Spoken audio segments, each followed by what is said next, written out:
అందరికీ నమస్కారం. రాత, కోత, వాత కార్యక్రమానికి మీ అందరికీ స్వాగతం. ఈరోజు వివిధ ప్రధాన పత్రికల్లోని ముఖ్యమైన కథనాలు చూస్తే దాదాపుగా అన్ని పత్రికల్లోనూ కూడా వరల్డ్ కప్ విజేతగా టీమిండియా నిలిచిన దాని మీదే ప్రధానమైనటువంటి కథనాలిచ్చాయి. సాక్షిలో చూస్తే భారత నారి విజయ బేరి, కప్పు కలలు గన్న కళ్ళు, ఏళ్ల తరబడి ఎదురుచూపులు, మహిళా క్రికెటర్ల ఆశలు, అభిమానుల ఆకాంక్షలు, మువ్వన్నెల జెండా రెపరెపలు. ఎట్టకేలకు వన్డే వరల్డ్ కప్ మహిళా టోర్నీలో టీమిండియా విజేతగా నిలిచింది. సుదీర్ఘ కాలం పాటు వేచి చూసి 2 సార్లు ఫైనల్స్ వరకు వెళ్లి చివరి మెట్టు దగ్గర బోల్తా పడిన జట్టు ఎట్టకేలకు హర్మన్ ప్రీత్ సేన విజయం సాధించింది అనేటువంటి కథను మనం ఇక్కడ చూడొచ్చు. ఇక ఆంధ్రజ్యోతిలో బంగారు తల్లుల సువర్ణాధ్యాయం, మహిళల వన్డే వరల్డ్ కప్ విజేతగా భారత్ జట్టు, దక్షిణాఫ్రికాపై హర్మన్ ప్రీత్ సేన అద్భుత విజయం అన్నట్టుగా ఆంధ్రజ్యోతి పత్రికలో. 1983లో కపిల్ దేవ్, 2011లో మహేంద్ర సింగ్ ధోని, 2025లో హర్మన్ ప్రీత్ కౌర్ ముగ్గురు వన్డే వరల్డ్ కప్ని టీమిండియాకి సాధించి పెట్టినటువంటి దిగ్గజ కెప్టెన్లుగా ఎప్పటికీ గుర్తుండిపోయేటువంటి లీడర్లు. ఇక విశ్వ విజేత భారత్ అన్నట్టుగా ప్రజాశక్తి పత్రికలో, బళా భారత్ మహిళ అన్నట్టుగా వార్తలో, మన వనిత విశ్వ విజేత, మహిళా వన్డే ప్రపంచ కప్ భారత్దే, ఫైనల్లో దక్షిణాఫ్రికాపై ఘన విజయం అన్నట్టుగా ఈనాడు రాసుకొచ్చింది. భారత్ మహిళా క్రికెట్ కొత్త శకం చరిత్ర సృష్టించారు అన్నట్టుగా ఆంధ్రప్రభ పత్రిక రాసింది. మొత్తంగా సౌత్ ఆఫ్రికా టీమిండియా తలపడినటువంటి వరల్డ్ కప్ ఫైనల్ మ్యాచ్ ఊహించినట్టుగానే ఉత్కంఠభరితంగా సాగింది. టాస్ ఓడి బ్యాటింగ్ దిగిన టీమిండియా భారీ టార్గెట్ ని విధించింది. వన్డే వరల్డ్ కప్ ఫైనల్స్ లో అంత పెద్ద స్కోరు చేర్చేయడం ఆషామాషి వ్యవహారం కాదు. అయినా సౌత్ ఆఫ్రికా చాలా తీవ్రంగా పోరాడింది. ముఖ్యంగా సౌత్ ఆఫ్రికా కెప్టెన్ అద్భుతమైనటువంటి ఆట తీరుతో అటు సెమీస్ లో ఇంగ్లాండ్ మీద సెంచరీ, ఇప్పుడు టీమిండియా మీద ఫైనల్స్ లో సెంచరీ. అయితే టీమిండియా ఈ మ్యాచ్ లో ఫైనల్స్ లో అద్భుతంగా జట్టుగా రాణించింది. బ్యాటింగ్ లో మొదట షఫాలి వర్మ, ఆ తర్వాత స్మృతి మందన్న, వాళ్ళిద్దరూ అవుట్ అయిన తర్వాత జమీమా, హర్మన్ ప్రీత్ కొంత తడబడిన, మళ్ళీ దీప్తి శర్మ, రిచా ఘోష్ వీళ్ళంతా తలో వంతు అన్నట్టుగా అద్భుతంగా రాణించారు. వీళ్ళందరి సమిష్టి కృషి తర్వాత ఫీల్డింగ్ లో అద్భుతమైనటువంటి ఆట తీరుని టీమిండియా ప్రదర్శించింది. ముఖ్యంగా ఓపెనర్ రన్అట్ లో అమన్జోత్ కౌర్ చాలా కీలకమైనటువంటి రన్అట్ ని చేసి ఓపెనింగ్ పార్ట్నర్షిప్ ని బ్రేక్ చేయడమే కాకుండా ఆ తర్వాత క్యాచింగ్ లో చాలా అద్భుతంగా రాణించి టీమ్ గా జట్టు కప్పు గెలవడంలో కీలకమైనటువంటి ఆ, విజయాన్ని అందుకోవడంలో ముఖ్యమైన భూమిక టీమ్ గా పోషించారు. అయితే ఇందులో దీప్తి శర్మ బ్యాటింగ్ లో 50, బౌలింగ్ లో 5 వికెట్లు. నిన్న మనం ఇదే షోలో మాట్లాడుకున్నట్టుగా టీమిండియా బౌలర్లు ధారాళంగా రన్స్ ఇవ్వడం నియంత్రించగలిగితేనే ఈ కప్పు టీమిండియా సొంతం అవుతుంది అని మాట్లాడుకున్నాం. కరెక్ట్ గా ఫైనల్స్ లో దీప్తి శర్మ అదే చేసింది. గడిచిన 4-3 మ్యాచ్లుగా దీప్తి శర్మ ప్రతి మ్యాచ్ లో 8-9 ఓవర్లు వేస్తూ 50 పైన పరుగులు ఇచ్చింది. కానీ ఈ మ్యాచ్ లో మాత్రం 5 వికెట్లు తీయడమే కాకుండా కేవలం 39 రన్స్ మాత్రమే ఇచ్చి సౌత్ ఆఫ్రికాని కట్టడి చేసింది. మరొక వైపు రాధా యాదవ్ ధారాళంగా రన్స్ ఇచ్చింది. అమన్ జోత్ భారీగా రన్స్ సమర్పించుకుంది. కానీ దీప్తి శర్మ కట్టడి చేసింది. శ్రీచరణి కొంత కంట్రోల్ చేసిన 1 వికెట్టే తీయగలిగింది. కానీ దీప్తి శర్మ మాత్రం భారీగా వికెట్లు తీయడం, నియంత్రించడం, తద్వారా హైయెస్ట్ వికెట్ టేకర్గా 22 వికెట్లు ఈ వరల్డ్ కప్ మొత్తం టోర్నీలో సాధించే హైయెస్ట్ వికెట్ టేకర్గా ఇప్పుడు man of the women of the series award దక్కించుకుంది. ఇక women of the final match కి షఫాలి వర్మ చాలా ఆశ్చర్యకరమైనటువంటి తీరులో తన ఆట తీరును ప్రదర్శించింది. ఈ హర్యానా అమ్మాయి చాలా కీలకమైనటువంటి 2023లో అండర్ 19 వరల్డ్ కప్ విజేత షఫాలి వర్మ. ఇప్పుడు వన్డే వరల్డ్ కప్ పూర్తి టీంకి విజేతగా షఫాలి వర్మ నిలిచింది. ఆమె ఏకంగా సెమీఫైనల్ మ్యాచ్ ముందు జట్టులో లేదు. అలాంటిది ఏకంగా ఫైనల్స్ లో భారీ స్కోరు సాధించడం, అద్భుతమైనటువంటి ఓపెనింగ్ పార్ట్నర్షిప్ ఇవ్వడం, ఆ తర్వాత అనూహ్యంగా బౌలింగ్ వచ్చి, వాస్తవానికి షఫాలి వర్మకి బౌలింగ్ ఇస్తారని ఎవ్వరూ ఊహించలేదు. 5th బౌలర్ కోటా ఎలా పూర్తి చేస్తారా అని ఆలోచిస్తే హర్మన్ ప్రీత్ అనూహ్యంగా తన కెప్టెన్సీ టాలెంట్ ని ప్రూవ్ చేసుకుంటూ షఫాలి వర్మను బౌలింగ్ లోకి తీసుకొచ్చింది. అద్భుతంగా 2 కీలకమైనటువంటి వికెట్లని తీసి మొత్తం సౌత్ ఆఫ్రికా మిడిల్ ఆర్డర్ నడ్డి విరచడంలో షఫాలి వర్మ కీలక పాత్ర పోషించి ఉమెన్ ఆఫ్ ది ఫైనల్ మ్యాచ్గా అవార్డును అందుకుని జట్టుకి ట్రోఫీ దక్కడంలో కీలకమైనటువంటి పాత్ర పోషించింది. మొత్తంగా ఒక టీమ్గా టీమిండియా అద్భుతంగా రాణించింది. నిన్న ఆస్ట్రేలియాతో మెన్స్ టీం కూడా T20లో గెలిచింది. అక్కడ కూడా టీమ్ ఎఫర్ట్, బౌలింగ్లో బ్యాటింగ్లో టీమ్ ఎఫర్ట్, ఇక్కడ కూడా టీమ్ ఎఫర్ట్ ఉన్న చోట ఈ ఈ క్రికెట్ లాంటి టోర్నీల్లో ఎట్లా గెలవచ్చో అని టీమిండియా నిరూపించింది. చాలా అద్భుతమైనటువంటి ఆట తీరుతో వరల్డ్ కప్ గెలుచుకున్నటువంటి టీమిండియా ప్లేయర్లందరికీ మనం మరోసారి అభినందనలు తెలియజేద్దాం. ఇక మిగిలినటువంటి కథనాల్లో నకిలీ మద్యం కేసులో జోగి రమేష్ అరెస్ట్. ఆయన సోదరుడు రామును అదుపులోకి తీసుకున్న పోలీసులు విచారణ నిమిత్తం ఎక్సైజ్ స్టేషన్కు తరలింపు. కీలకంగా మారిన ప్రధాన నిందితుడు జనార్దన్ రావు వాంగ్మూలం, జోగి పాత్రపై ఆధారాలు లభించడంతో అరెస్టు చేసిన సిట్ ఎక్సైజ్ అధికారులు. జోగి రమేష్ ఈ కల్తీ మధ్య వెనక ఆయన పాత్ర ఉంది అన్నట్టుగా జనార్దన్ రావు నిందితుడు ఇచ్చినటువంటి వాంగ్మూలం ఆధారంగా అరెస్టు చేసినట్టు కనిపిస్తుంది. ఈ వాంగ్మూలంలో ఏముంది, ఆయన ఏం చెప్పాడు, ఈనాడు రాసినటువంటి రిమాండ్ రిపోర్ట్లో ఏముందో ఒక చూడండి. తంబళ్లపల్లి నాయకుడు జయచంద్రారెడ్డి అంటే తెలుగుదేశం పార్టీ నాయకుడు, ఆయన బావమరిది గిరిధర్ రెడ్డి తొలుత ఈ నకిలీ మద్యం తయారీ కేంద్రం ఏర్పాటుకు అంగీకరించలేదు. చూడండి, ములకల చెరువులో కల్తీ మద్యం రాకెట్ బయటపడింది. ఆ కల్తీ మద్యం రాకెట్కి కీలకమైనటువంటి సూత్రధారులుగా పాత్రధారులుగా ఉన్న జయచంద్రారెడ్డి, ఆయన బావమరిది గిరిధర్ రెడ్డికి అసలు ఈ వ్యవహారం తెలియదట. వాళ్ళు తొలుత అసలు అంగీకరించలేదట. లిక్కర్ మాఫియా ఈ కల్తీ మద్యం తయారీకి వాళ్ళు అంగీకరించలేదట. జనార్దన్ రావు వారిపై ఒత్తిడి తేవడంతో వారు మౌనంగా ఉండిపోయారంట. ఎంత విడ్డూరంగా ఉందో చూడండి. అసలు తెలుగుదేశం పార్టీ నియోజకవర్గ ఇన్ఛార్జ్ తంబళ్లపల్లిలో కల్తీ మద్యం రాకెట్లో పట్టుబడిన తర్వాత అబ్బెబ్బే ఆయన పాత్ర ఏమి లేదు, ఆయన అసలు దీనికి అంగీకరించలేదు, ఆయన మీద ఒత్తిడి తేవడం వల్ల ఆయన ఏం చేయకుండా మౌనంగా ఉండిపోయారు. ఇది రిమాండ్ రిపోర్ట్లో ఉన్నటువంటి ప్రస్తావన ఈనాడు పత్రిక రాసింది. ఎంత విడ్డూరంగా ఉందో చూడండి.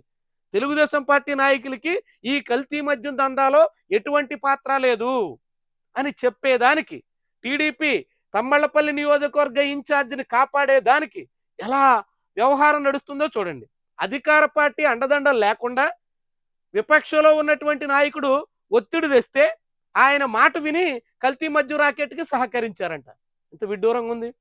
పోలీస్ స్టేషన్లో ఈరోజు ఒక కేసు పెట్టాలంటే అధికార పార్టీ నాయకుల ఆదేశాలు లేకుండా ఎఫ్ఐఆర్ పట్టలా. రాష్ట్ర వ్యాప్తంగా ఉన్న వాస్తవం. ఏదైనా ఒక అటెండర్ ఒక చోట నుంచి ఒక చోటకి బదిలీ కావాలంటే అధికార పార్టీ నేతల సిఫార్సు లేకుండా ఏది జరగట్లా. తిరుమల తిరుపతిలో దర్శనం కావాలంటే రికమెండేషన్ లెటర్ ఎంత ఇంపార్టెంట్ అయిపోయిందో అంతా కళ్ళెదురుగా చూస్తున్నాం. ఇట్లా అన్ని చోట్ల అధికార పార్టీ నేతల హవా నడుస్తుంటే ఏకంగా కల్తీ మద్యం రాకెట్లో ఆ నియోజకవర్గ ఇన్ఛార్జ్కి ఏమీ తెలియదట, ఆయన పాత్రే లేదట, తొలుత ఆయన అంగీకరించలేదట. కేవలం వైఎస్ఆర్సీపీ చెందిన మాజీ మంత్రి ఒత్తిళ్లు జనార్దన్ రావు ప్రెజర్ పెట్టడంతోనే అంగీకరించి మౌనంగా ఉండిపోయారట. ఏమనాలి దీన్ని? అసలు అది సిట్టా, ఇంకేమైనా దర్యాప్తు సంస్థ ఎట్టయినా వంగిపోయేటువంటి వ్యవహారమా? ఎంత విడ్డూరంగా ఉన్న ఇదే రిమాండ్ రిపోర్ట్లో ఉన్నట్టుగా ఈనాడు రాసినటువంటి రాతలను బట్టి చూస్తే తంబళ్లపల్లికి చెందినటువంటి టీడీపీ నాయకుడు జయచంద్రారెడ్డిని ఈ కల్తీ మద్యం రాకెట్ నుంచి బయటపడేసేదానికి ఎంతగా బరి తెగించారో ఆలోచించాల్సినటువంటి అవసరం ఉంటుంది. ఎంత విడ్డూరంగా ఉందో చూడండి. సెప్టెంబర్ 15, 16 తేదీల్లో జోగి రమేష్, రాములు, జనార్దన్ రావును సంప్రదించి జయచంద్రారెడ్డి ఎక్కడున్నారని ఆరా తీశారు. ఆఫ్రికాలో ఉన్నట్టు చెప్పగా ఆ దేశానికి వెళ్ళిపోవాలని జనార్దన్ రావును కూడా ఆదేశించారు. ఎలా చూడండి, మనం ఏదైనా ఒక కట్టుకథ చెప్పినప్పుడు అది కొంచెం జనానికి అర్థమయ్యేలాగా కనీసం ఆలోచించేలాగా ఉండాలి. ఇంతగా తెగించేస్తాం, ఏదైనా చెప్తాం, ఎంతైనా రాస్తాం అంటే పత్రికా రాతల్లోనే కాదు రిమాండ్ రిపోర్టుల్లో కూడా అలాంటి విషయాలంటే ఏమనాలా? ఎంత విడ్డూరంగా ఉందో చూడండి. బళా బాహుబలి సిఎంఎస్ 03 ప్రయోగం విజయవంతం. నింగిలోకి దూసుకెళ్లిన LVM-3 M5 C-25 cryogenic stage regeneration పరీక్ష సఫలం. ఇస్రో చైర్మన్ నారాయణన్ వెల్లడి. చాలా కీలకమైనటువంటి వ్యవహారం. ఇస్రో చరిత్రలోనే అత్యంత బరువైనటువంటి శాటిలైట్ ని పంపించారు. చాలా విజయం సాధించినట్టుగా చెప్తున్నారు. ఇక లండన్ లో చంద్రబాబుకు ఘన స్వాగతం. ఏపీ సీఎం వ్యక్తిగత పర్యటన నిమిత్తం లండన్ కు వెళ్లారు. ఆయనకు అక్కడ చాలా మంది స్వాగతం పలికినట్టుగా ఈ కథనం చూడొచ్చు. రాకాసి అల, మృత్యు వల, మైపాడు బీచ్‌లో ముగ్గురి దుర్మరణం, తుమ్మలపెంట తీరంలో చేపల వేటకు వెళ్లిన మత్స్యకారుడి మృతి, ఆత్మకూరు చెరువులో మరొకరి గల్లంతు. భారీగా రాకెట్లు ఎగిసిపడడంతో జరిగిన ప్రమాదం. ఈ నెలలో 2 భారీ ప్రాజెక్టులకు అంకురార్పణ, 6న కేఎస్ఎస్ఎల్, 14న ఆర్సెల్ఆర్ మిత్తల్‌కు శంకుస్థాపనలు. 1,37,400 కోట్ల రూపాయల పెట్టుబడులు రాబోతున్నట్టు కథనం. ఆలయాల పరిస్థితులపై అధ్యయనం, దేవాదాయ శాఖ మంత్రి రామనారాయణ రెడ్డి, మృతుల కుటుంబాలకు రాష్ట్ర ప్రభుత్వం తరపున పరిహారం అందజేత.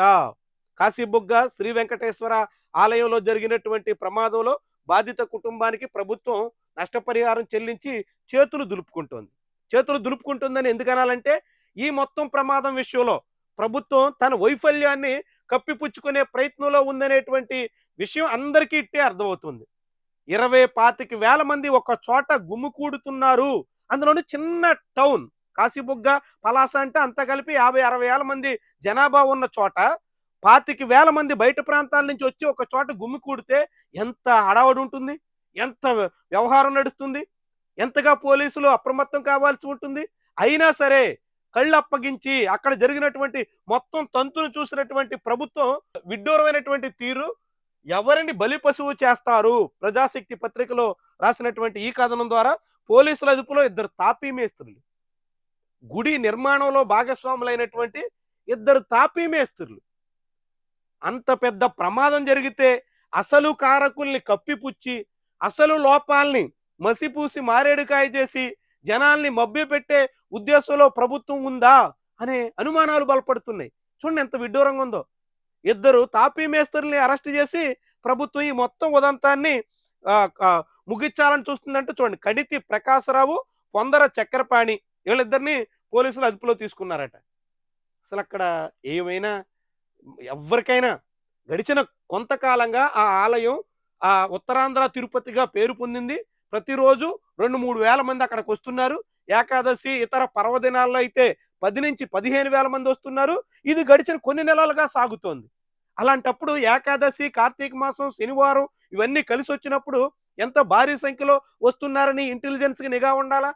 స్పెషల్ బ్రాంచ్ దాని మీద కన్నేయాలా? మరి ఏమయ్యాయి? ఎందుకని కళ్ళు మూసుకుని ఉన్నారు? కళ్ళు మూసుకుని ఇప్పుడు తాపీ మేస్త్రులు గుడి కడుతున్నందుకు గాను తాపీ మేస్త్రుల్ని అదుపులో తీసుకుంటారా? ఎలాంటిది ధోరణితో సర్కారు వ్యవహారం ఉందో ఇది మనకి చాటుతున్నట్టు. ఎంత విడ్డూరమైనటువంటి ధోరణిలో నడుస్తున్నారో ఇది మనకి తెలియజేస్తున్నట్టు. ఇక ఆంధ్రజ్యోతి పత్రికలో వచ్చినటువంటి కథనాలు మనం చూస్తే, బళా బాహుబలి అనేటువంటి కథనం చూడొచ్చు. విశాఖలో వైసీపీ డ్రగ్స్ దందా, ఇతర రాష్ట్రాల నుంచి తెచ్చి విక్రయిస్తున్న వైసీపీ విద్యార్థి విభాగం నేత కొండారెడ్డి. విశాఖలో ఒక డ్రగ్ రాకెట్ బయటపడింది. దురంతో ఎక్స్ప్రెస్లో డ్రగ్ స్ట్రిప్స్ సప్లై చేస్తూ పట్టుబడ్డారు. వాళ్ళు ఆ డ్రగ్స్ తరలిస్తుంది ఎవరి కోసమయ్యా అంటే వైఎస్ఆర్సీపీ విద్యార్థి విభాగం నేత కొండారెడ్డి అనేటువంటి వాడికి అని తెలియజేశారు. దాంతో ఈ ఉదంతం అరెస్ట్ అయ్యారు. మొత్తంగా ఈ డ్రగ్స్ దందా బయటపడింది. దీని మీద దర్యాప్తు జరగాలి. కానీ మొత్తం ఈ డ్రగ్స్ దందా అంతా వైఎస్ఆర్సీపీదే అన్నట్టుగా చిత్రీకరించే తీరు ఇక్కడ చూడండి. తెలుగుదేశం పార్టీ నాయకులు కల్తీ మధ్యలో దొరికితే అది తెలుగుదేశం పార్టీ నాయకులకి తెలియదు, ఎవరో ఒత్తిడి తెస్తే ఒప్పుకుంటారు.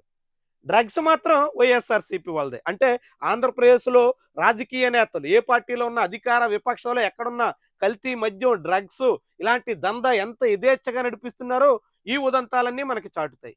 ఈ వ్యవహారంలో పూర్తిగా దర్యాప్తు చేయాలి ఈగిల్ టీం. ఇందులో పూర్తిగా అసలు కారకులు ఇంకా ఎవరెవరు ఉన్నారు, ఎక్కడెక్కడ ఉన్నారు, ఈ డ్రగ్స్ దందా మొత్తం ఇంకా ఎంతెంతమంది పెద్ద తలకాలు ఉన్నాయి అనేది వెలికి తీయాలి.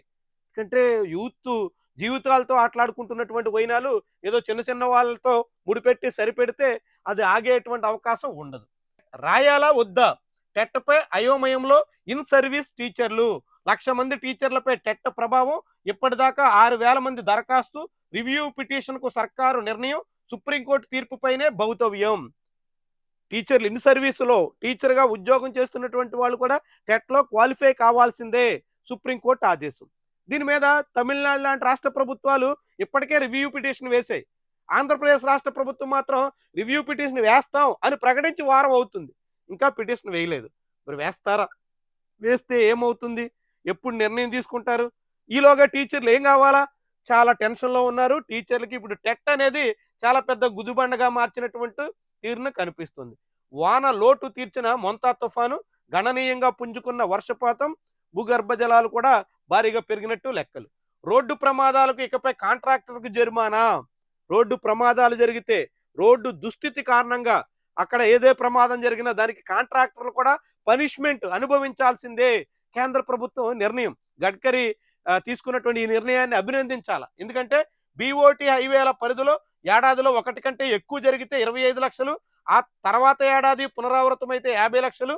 కేంద్ర రహదారుల మంత్రిత్వ శాఖ నిర్ణయం. రోడ్లు బాగోక, రోడ్ల దుస్థితి మూలంగా ప్రమాదాలు జరిగితే ఖచ్చితంగా కాంట్రాక్టర్‌ని బాధ్యుడిని చేయాలి. చేస్తామని చెప్పి కేంద్ర ప్రభుత్వం ప్రకటించింది. దీన్ని ఆహ్వానించాలి. మోదీని ఆడిస్తున్న వ్యాపారులు. అంబానీ, అదానీ చేతిలో మోదీ రిమోట్ కంట్రోల్ అన్నట్టుగా రాహుల్ గాంధీ చేసినటువంటి విమర్శల్ని మనం ఆంధ్రజ్యోతిలో చూడొచ్చు. ఇక సాక్షి పత్రికలో ఈ వరల్డ్ కప్ లో మన చరణి బంగారం. ఆంధ్రప్రదేశ్ అమ్మాయి నల్లపురెడ్డి శ్రీచరణి ప్రపంచ కప్ సమరంలో పదునైన బౌలింగ్ తో సత్తా చాటింది. వైఎస్ఆర్ కడప జిల్లాకు చెందిన 21 ఏళ్ల చరణి లెఫ్ట్ ఆర్మ్ స్పిన్ తో ప్రత్యర్థులను కట్టడి చేసింది. చాలా సమర్థవంతంగా బౌలింగ్ చేసింది. సెమీస్ లో, ఫైనల్స్ లో కూడా చాలా మంచి బౌలింగ్ పెర్ఫార్మెన్స్ చేయడమే కాకుండా కీలకమైన వికెట్లు తీసింది. తద్వారా టీమిండియా వరల్డ్ కప్ టైటిల్ గెలుచుకోవడంలో తెలుగమ్మాయి మంచి కీలకమైనటువంటి పాత్ర పోషించడం అందరికీ ఆనందదాయకం. శ్రీచరణ్కి కూడా అభినందనలు. ఇక జోగి రమేష్ అరెస్ట్ ముమ్మాటికి అక్రమమే అంటూ జగన్మోహన్ రెడ్డి, వైఎస్ఆర్సీపీ చేసిన ఆరోపణలు కూడా ఇక్కడ మనం చూడొచ్చు. మిగిలినటువంటి కథనాల్లో బీసీల ఎదుగుదలని ఓర్చుకోలేకే అన్నట్టుగా కర్షకుడిపై బాబు సర్కారు కర్కసం. తుపానుతో కకావికలమైన కనికరం చూపని కూటమి ప్రభుత్వం. తుపానుతో చాలా తీవ్రమైనటువంటి నష్టం జరిగినప్పటికీ ప్రభుత్వం ఇప్పటి వరకు పరిహారం ప్రకటించలేదు. తుఫాన్లో నష్టపోయినటువంటి రైతులందరినీ ఆదుకుంటాం అని చెప్పారు. మరి ఇప్పుడు ఆదుకుంటారు? ప్రాథమిక అంచనా లెక్కలేశారు కదా, 5,500 కోట్ల రూపాయల వరకు నష్టం జరిగిందని. మరి రైతుకి ఇన్పుట్ సబ్సిడీ ప్రకటించాల్సి ఉంది కదా, ఎందుకని జాప్యం చేస్తున్నారు? ఈలోగా పంట నష్టం అంచనాల్లో జాప్యం జరిగితే రైతు ఏం కావాలా, ఎంత టెన్షన్ పడాలా? రైతును ఆదుకోవాల్సినటువంటి ప్రభుత్వం తుఫాన్ మీద మేము గెలిచాం అని సంబరాలు చేసుకుంటూ, మోంతా సైక్లోన్ ఫైటర్స్ అంటే అవార్డులు ఇచ్చుకుంటూ అన్నదాతను ఆదుకోవడంలో ఎందుకు అలసత్వం ప్రదర్శిస్తున్నారు? ఎంత విడ్డూరంగా ఉందో చూడండి ప్రభుత్వ తీరు. ఇక ప్రైవేటు పేరుతో పలాయనం. భక్తుల భద్రతపై బట్టబయలైన ప్రభుత్వ వైఫల్యం. ఆలయాల్లో భద్రతపై అడుగడుగునా నిర్లక్ష్యం. ప్రైవేటుపై నెపం నెట్టడానికి శతవిధాల ప్రయత్నం. ఇందుకు పూర్తి భిన్నంగా జగన్ ప్రభుత్వ పాలన. దేవాదాయ శాఖ పరిధిలో లేని గుళ్లకు భద్రతా చర్యలు. అప్పట్లో దేవాదాయ శాఖ ద్వారా ఆయా గుళ్లను నిర్వహించే వారికి నోటీసులు. తప్పనిసరిగా సీసీ కెమెరాల ఏర్పాటుకు ఆదేశాలు. జగన్ ప్రభుత్వ చర్యలకు కూటమి సర్కారు తూట్లు. అందుకే ఇవి ముమ్మాటికి ప్రభుత్వ హత్యలే అన్నట్టుగా వైఎస్ఆర్సీపీ ఆరోపిస్తోంది. ఇక ఆంధ్ర ప్రభ పత్రికలో మనం చూస్తే మిగిలినటువంటి కథనాల్లో 10,000 కిలోమీటర్ల కొత్త రోడ్ల నిర్మాణం జరగబోతుంది. గుజరాత్ తరహాలో పీపీపీ మోడల్లో రోడ్ల నిర్మాణం. 2 దశల్లో కొత్త రోడ్ల అభివృద్ధికి ప్రణాళికలు. సిద్ధమైన డిపిఆర్లు. త్వరలో టెండర్లు. 10 ఏళ్ల పాటు ఆ రోడ్లన్నీ నిర్వహణ కాంట్రాక్టర్లకే. ఆ రోడ్ల మీద టోల్ ట్యాక్సులు వసూలు చేసుకునే అవకాశం కల్పించబోతున్నారు. ఇక రోడ్ల ప్రైవేటీకరణ. ఆంధ్రప్రదేశ్లో మొన్నటి వరకు మెడికల్ కళాశాల ప్రైవేటీకరణ ప్రయత్నాలు ప్రభుత్వం ముమ్మరంగా నడిపింది. ఇప్పుడు రోడ్లను కూడా పీపీపీ పేరుతో ప్రైవేట్ వాళ్ళకి అప్పగించబోతుంది. రోడ్లు రాష్ట్ర ప్రభుత్వానివి. రోడ్ ట్యాక్స్ మనం అందరూ చెల్లిస్తాం. ప్రతి వాహనానికి రోడ్ ట్యాక్స్ ఉంటుంది. దాంతో పాటుగా అనేక రకాల ట్యాక్సులు కూడా మనం ఏ వాహనం కొన్నా చెల్లిస్తాం. కానీ ఇప్పుడు ట్యాక్సులు మాత్రం వసూలు చేస్తారు. రోడ్లు వేసే బాధ్యత ప్రభుత్వానికి కాదు. హైవేలు ఇప్పటికే ప్రభుత్వం చేతులు దులిపేసుకుంది. హైవేలు ఎవరో ప్రైవేట్ కాంట్రాక్టర్లు వేస్తారు. హైవే వేసినందుకు గాను జీవితాంతం టోల్ ఫీజులు చెల్లించక తప్పని పరిస్థితి వాహనదారులకు ఏర్పడింది. ఇప్పుడు హైవేలతో పాటు స్టేట్ రోడ్లు కూడా, ఆర్ఎండ్బి రోడ్లు కూడా ప్రైవేటు వాళ్ళకి ఇచ్చేసేదానికి చంద్రబాబు సర్కారు రంగం సిద్ధం చేసేసింది. రోడ్లు ప్రైవేటు పరం అయిపోతే ఇక టోల్ ఫీజులు కట్టక తప్పని పరిస్థితి ప్రతి రోడ్డు మీద రాబోతుంది. ఇంకా మరి అది ఎట్లా ఉంటుందో చూడాలి. డెల్టా ముంపుతో ఎట్లా? కలగా మిగులుతున్న ఆధునీకరణ. ప్రాజెక్టుల భద్రతపై ఆందోళన. ఆక్రమణలతో కాలువల విస్తరణకు అవరోధాలు. కేరళ తరహా నిర్ణయాలు తప్పనిసరి అంటున్న నిపుణులు. కేరళలో డెల్టా మెయింటెనెన్స్ విషయంలో వాళ్ళు పాటిస్తున్నటువంటి జాగ్రత్తలు అందరికీ ఆదర్శం అన్నట్టుగా ఈ పత్రికలో వచ్చిన కథనం. బీహారీలకు సీఎం పీఠం దక్కేనా అన్నట్టుగా ఆంధ్ర ప్రభ పత్రికలో కథనం. కాంగ్రెస్ ఆర్జేడీ గ్యాంగ్స్టర్లు ఎస్ఐఆర్ పై తమిళనాడు పోరు, అదాని మీట నొక్కితే మోదీ డ్యాన్స్ వేస్తారు, విషాదంగా మారిన విహారయాత్ర, నెల్లూరు జిల్లా మైపాడు సముద్రంలో కెరటం రావడంతో ముగ్గురి ప్రాణాలు కోల్పోయిన ఘటన అన్నట్టుగా ఇక్కడ కథనం చూడొచ్చు. ఇక ప్రజాశక్తి పత్రికలో మనం చూస్తే ఉచిత పంటల బీమా పునః ప్రారంభించాలి, కూటమి ప్రభుత్వం వచ్చిన తర్వాత పంటల బీమా విషయంలో చేతులు ఎత్తేసింది, రైతులు మీరే క్రాప్ ఇన్సూరెన్స్ కట్టుకోండి అంటూ చేతులు దులుపుకుంది. కానీ క్రాప్ ఇన్సూరెన్స్ కట్టిన తర్వాత కూడా రైతులకి తగినంత పరిహారం అందట్లేదు. కంపెనీల ఇష్టారీతిని దోపిడీ చేసుకుంటున్నాయి. 3 ఏళ్లలో వసూలు చేసిన ప్రీమియం 5,850 కోట్ల రూపాయలు. రైతులు క్రాప్ ఇన్సూరెన్స్ కోసం ఇన్సూరెన్స్ కంపెనీలు కట్టినటువంటి మొత్తం ఎంతయ్య అంటే 6,000 కోట్ల రూపాయలు సుమారు. రైతుకు వచ్చింది ఎంతయ్య అంటే చెల్లించిన పరిహారం 930 కోట్ల రూపాయలు. అంటే రైతు రూపాయి ప్రీమియం చెల్లిస్తే రైతుకి తిరిగి చేరుతుంది ఎంతయ్య అంటే పరిహారం కింద 15 పైసలు. అంటే రాష్ట్ర ప్రభుత్వం కేంద్రానికి పన్నులు చెల్లిస్తే కేంద్రం నుంచి రాష్ట్రానికి వచ్చే వాటా 40 పైసలు 30 పైసలు ఎట్లా ఉంటుందో, రైతులు ఇప్పుడు ఇన్సూరెన్స్ కంపెనీలకి క్రాప్ ఇన్సూరెన్స్ కడుతుంటే ఆ కంపెనీలు తిరిగి రైతులకు పరిహారంగా చెల్లిస్తుంది 15 పైసలు నూటికి.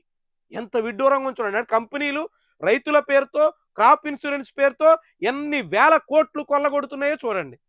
3 ఏళ్లలో 5,000 కోట్ల రూపాయల లాభం ఇన్సూరెన్స్ కంపెనీలకి.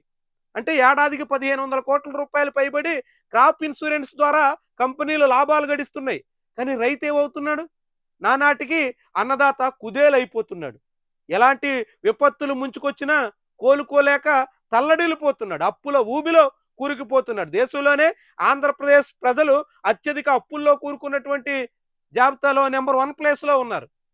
ఇలా ఆంధ్రప్రదేశ్ అప్పుల్లో ఎదుగుతుంటే ఇన్సూరెన్స్ కంపెనీలు లాభాలు గుంజుకోవడంలో జోరుగా ఉన్నాయి. ప్రభుత్వం మాత్రం ఉచిత క్రాప్ ఇన్సూరెన్స్ ని కట్టకుండా చేతులు దులుపుకునే ప్రయత్నంలో ఉంది.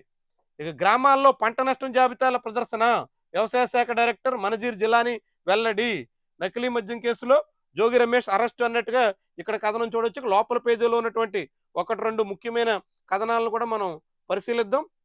సాక్షి పత్రికలో వచ్చినటువంటి కథనం, పెదబాబు లండన్కు, చిన్నబాబు ముంబైకి, తుఫాను నిండా ముంచిన వేళ రైతులు పీకల్లోతు కష్టాల్లో మునిగిపోతే తమకేమీ పట్టనట్టు సీఎం చంద్రబాబు సతీమణితో కలిసి లండన్ టూర్కి వెళ్లారు. ఆయన తనయుడు మంత్రి నారా లోకేష్ క్రికెట్ మ్యాచ్ చూసేందుకు సతీమణితో ముంబై వెళ్లారు. దీనిపై సర్వత్రా విస్మయం వ్యక్తమవుతుంది. ఒకవైపేమో తుఫాన్ విరుచుకుపడింది, రైతులకి ఇప్పటికీ సాయం లేదు. రెండో వైపు పలాస కాశీబుగ్గలో ఆలయంలో 9 మంది తొక్కిసలాట్లో ప్రాణాలు కోల్పోయారు. ఆ విషాదం ఇంకా చల్లారలేదు. ఆంధ్రప్రదేశ్లో కీలక నేతలు మాత్రం ఒకరు విహారయాత్రలో, మరొకరు వినోదయాత్రలో ఇలా ఉన్నారు అన్నట్టుగా విమర్శలు వస్తున్నాయి. రైతాంగ కష్టాలు వదిలి షికారులు దుర్మార్గం అంటూ ఆంధ్రప్రదేశ్ రైతు సంఘం రాష్ట్ర అధ్యక్షుడు కృష్ణయ్య కామెంట్స్. ఇదేనా పాలకుల చిత్తశుద్ధి అంటూ కౌలు రైతు సంఘం రాష్ట్ర అధ్యక్షుడు ఎం హరిబాబు నిరసన. అంటే రాష్ట్రంలో ఉన్నటువంటి ప్రభుత్వ పెద్దల ధోరణి ఎట్లా ఉందో ఇది మనకి చాటుతోంది. అమెరికాలో ఆకలి కేకలు, అసలు ఇలాంటి మాట వినాల్సి వస్తుందని ఎవరైనా ఊహించారా? అమెరికాలో ఆకలితో జనం అల్లాడిపోయే పరిస్థితి వస్తుంది అని గడిచిన 10 ఏళ్ల క్రితం ఎప్పుడైనా ఎవరైనా అనుకుని ఉంటారా? అమెరికా అంటే అగ్రరాజ్యం అనేది ఒక భూతల స్వర్గం అని, అక్కడ అడుగు పెట్టడమే అరుదైన ఘనతని భావించేటువంటి దశ నుంచి అమెరికా ఎక్కడి వరకు వచ్చింది చూడండి. కారణాలు ఏదైనా కావచ్చు. అక్కడ షట్ డౌన్ మూలంగా ప్రభుత్వానికి నిధులు లేకపోవడం వల్ల అనేక రకాల సంక్షేమ కార్యక్రమాలు నిలిచిపోవడంతో ఎలాంటి పరిస్థితి అమెరికాలో ఉందో చూడండి. ఆకలి కేకలు. అమెరికాలో ఇలాంటి వార్తలు వస్తున్నాయంటేనే అమెరికాలో పరిస్థితి ఇంకెంత దయనీయంగా ఉందో మనం అర్థం చేసుకోవచ్చు. ఇప్పటికే అమెరికాలో లాస్ ఏంజల్స్, కాలిఫోర్నియా ఇలాంటి ప్రాంతాల్లో ఎటువంటి ఇల్లు కూడా లేక చలిలో మంచులో రోడ్డు పక్కన పడి దొర్లుతున్నటువంటి పేదలు కోకొల్లలు చాలా వీడియోలు బయటకు వస్తుంటాయి. జనానికి అది అంత నమ్మశక్యంగా కూడా ఉండదు. అమెరికాలో నిరుపేదలు రోడ్డు పక్కన మంచులో చలిలో అల్లాడిపోవడమా అనుకుంటే ఇప్పుడు ఏకంగా ఆకలి కేకలు. మసాచ్యూసెట్స్ లోని చెల్సియాలో ఉచిత ఆహార కేంద్రంలో సహాయం పొందుతున్న అమెరికన్లు. ఈ ఉచిత ఆహారం లేకపోతే అమెరికాలో కూడా ఆకలి కేకలు ఎలా ఉంటాయో చూడండి. ఇండియాలో ఉచిత పథకాలు అన్నట్టుగా పేరు పెట్టి చాలా మంది పేదల మీద నోరు పారేసుకునే ప్రయత్నం చేస్తారు.